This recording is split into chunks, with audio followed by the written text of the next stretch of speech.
Okay, as promised, meron pong parte yung atin pong Zacchaeus na topic.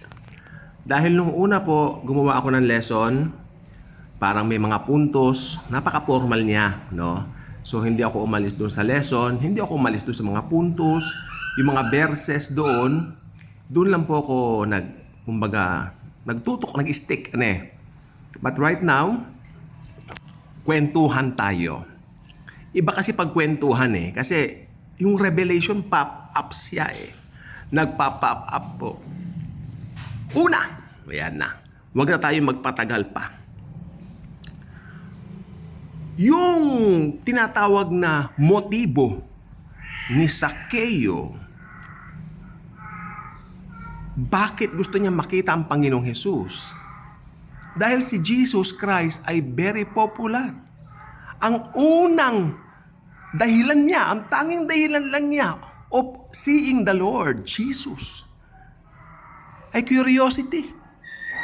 He's curious why this young man, o sabihin na natin, ng panahon niya, Jesus was 31 or 30. No? Nagbabago pa lang ministry ni Jesus noon. 30-year-old man, very popular. Makita nga ang mukha niya. No? Wala pang social media no, naturalmente. And all you have to do is to make an effort for you to go wherever that man is, wherever that popular person is. Pupunta ka talaga doon sa kinatatayuan niya kung saan yun. At narinig ni Zacchaeus na si Jesus will pass by that route. Jericho, parang doon. May pagkakataon na ako. Matagal na akong curious makita kung sino itong Jesus na ito. Okay. Pumanik si Zacchaeus, umakyat, sumampa siya dun sa puno ng sikamoro. Alam niyo po ba ang sinisignify ng sycamore tree is religion. Religion means religare. It means people are reaching God by their own efforts. Yun ang religion. Mamaya makikita natin significance ito. Umakyat doon, sumampa siya, umakyat siya doon sa sikamoro. Then nakita niya, naglalakad na si Jesus. Hindi pa niya tinatawag na Panginoon si Jesus. Tawag lang niya Jesus. Isang popular na tao. Hindi mahulugang karayom. Bawat pinupuntahan ni Jesus Christ, hindi mahulugan ng karayom. Sobrang sikat, sobrang popular. Umakyat siya doon sa sikamoro. Ayan pala siya, sabi niya. Okay. Nakita ko ng mukha niya, ganyan pala. Kasi nung araw, wala naman social media Hindi maikakalat yung mukha. So you really have to go there if you are curious how that person really look like. Pupunta ka doon sa kinaroroonan niya in order for you to catch a glimpse of how he really looks like. Actually, wala tayong alam sa itsura ni Jesus up to now No? Dahil hindi pa uso ang photography nung panahon ng Panginoong Jesus. Pero good na rin po yun kasi kung meron, baka sambahin pa. Mahilig mag-idolatry ang mga tao for your info, no? Nandun na tayo. Ito pala siya. Nakita niya doon sa sikamoro. Ang kagandahan nito, bago siya makapunta doon sa sikamoro, nakipagsiksikan muna po siya. Bago niya makuha yung posisyon na yaon, nakipagsiksikan muna siya. Parang ang mga tao ngayon dito sa mundo, bago makuha ang posisyon, nakikipagsiksikan, nai-stress, no? Nakikipagpatayan para sa posisyon. Di ba? Pero si Zacchaeus, ganun din ang ginawa niya. Nakipagsiksikan para makasampalang sa puno ng sikamoro. Nakapanik si Zacchaeus. Ito pala siya. Pero nasurpresa si Zacchaeus. Sabi ni Jesus Christ, Zacchaeus, halika, bumaba ka. Right now, tutuloy ako sa tahanan mo. Maraming nagulat. Alam niyo kung sino mas nagulat? Si Zacchaeus. Bakit alam niya ang pangalan ko? Nag-iba na ang blend ng panahon. No, this is not an ordinary man, sabi ni Zacchaeus. This is the God Almighty na ipinangakong bababa sa lupa para iligtas ang mundo. The Almighty God is that man na naging tao. Bumaba ka, and then bumaba siya. And then tumuloy si Jesus sa bahay niya. Lahat ng intriga, binato sa Panginoong Hesukristo dahil sinabi nila, nakikituloy sa bahay ng isang maniningil ng buwis.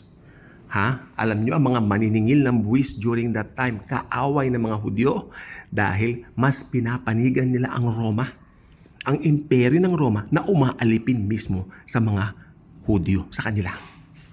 No? Maganda makita po natin dito na pinababa ng Panginoon si Zacchaeus doon sa tree. Nakipaggigikan siya para makapanik siya roon, pero pinababa lang siya ng Panginoon. Ganon din po ang tao ngayon. Nai-stress ang tao sa dami ng problema, gusto ng posisyon, nakikipag-unahan, pero nakakalimutan nila, alam na ni Jesus ang lahat bago pa man mangyari ang lahat. Alam ni Jesus ang pangalan nating bawat isa dahil siya ay Diyos, dahil siya ang lumalang sa atin.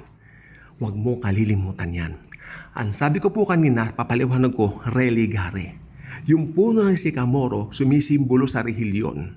Ang rehilyon, religare, it means ang tao pilit na inaabot ang Diyos. Ayaw ni Jesus ng religion, kaya sinabi niya, Zacchaeus, bumaba ka diyan. Yun po ang nangyari. Ayaw ni Jesus ng rehilyon. Hindi mo kailangan ng rehilyon, anak, sabi ni Zacchaeus, dahil ako ang mamamatay sa krus para sa'yo. Para bayaran ko lahat ng kasalanan mo, past, present, future. At lahat ng blessings ay tamasahin mo sa buong araw ng buhay mo. Read Psalm 91. Yun po ang katotohanan ng buhay ni Zacchaeus. Mula sa kanyang motibo at kuryosidad na uwi sa pananampalataya at pagiging banal. Lahat ng niloko ko, Lord, ibabalik ko na makailang ulit. Nagkaroon siya ng totoong conversion nang ma-meet niya si Jesus. Makinig pong mabuti. Ang rehilyon, kapag karehilyon ng ipinangaral mo sa tao, hindi magkakaroon ng totoong conversion ng tao. Maaring sasama lang sa inyo, pero walang pagbabago. The same pa rin. Sa Ilocano, isumit laing manong. Awan mati na bago. Di ba? So, ganun po yan. Kaya tignan po ninyong mabuti. Nasa rehilyon ba kayo? Sinasabi niyo na kay Kristo kayo. Pero paano ba kayo nakakilala kay Kristo? Rehilyon ba ang ginamit na taktika para kayo makakilala kay Lord? Or nakilala mo siya dahil sa kanyang biyaya? Hindi dahil umakyat ka sa sikamoro. I-check mong mabuti, baka umakyat ka at pumanik. Sumampa ka sa puno ng sikamoro. Nanganganib ka kung ganon. Dahil nananangan ka sa gawa mo. Alisin mo yan. Bumaba ka! Dinggin mo si Kristo. Sabi niya, baba! Tutuloy ako sa puso mo. Mas maganda. The Lord is so gracious. Ganyan talaga ako. Kapag naipapangaral ko ang grace, masaya ako. Dahil wala tayong ginawa, then the Lord gave us everything. Hindi mo pa hinihiling. Jesus already knows everything. In fact, He knows your name. May kantang, He knows my name. Baka makapiright po tayo dito. Nag-iingat lang po ko. Bago mo pa hilingin kay Jesus Christ, the Lord already knew that you need all of it. Jesus knew everything about us. Jesus knew everything what He will do sa buhay natin. Just like Zacchaeus, naka-encounter siya. Yes, ang pinaka-focus po ng kwento ni Zacchaeus is a changed life. Pero makikita rin natin bago nangyari yung changed life, may mga ginawa si Zacchaeus na ginagawa rin ng rehilyon ngayon. Pumapanik sa puno ng sikamoro. Inaabot ang Diyos. Subalit ang Diyos ay hindi maaabot dahil ang Diyos na naging tao upang mamatay sa krus ng Kalbaryo, pambayaran ng kasalanan natin, past, present, future. After 3 days, ang Diyos na makapangyarihan sa lahat ay nabuhay na magmuli. Okay? Para ibigay ang resibo ng ating kaligtasan. Kaya ligtas na po tayo, magpakailan-kailan pa man. Kaya yung doktrina ng losing salvation is not true. Hindi na pwedeng mawala ang salvation dahil si Jesus Christ, si Jesu Kristo, siya ang nagbigay sa atin nito. Ka-good vibes na ba ikaw? Kung hindi pa, click mo na ang subscribe button. Share this video. When you share this video, you are not just sharing this video, you're sharing Jesus, His love, His great grace towards mankind. Napakahalaga nito. Walang kasing halaga. Thank you. God bless.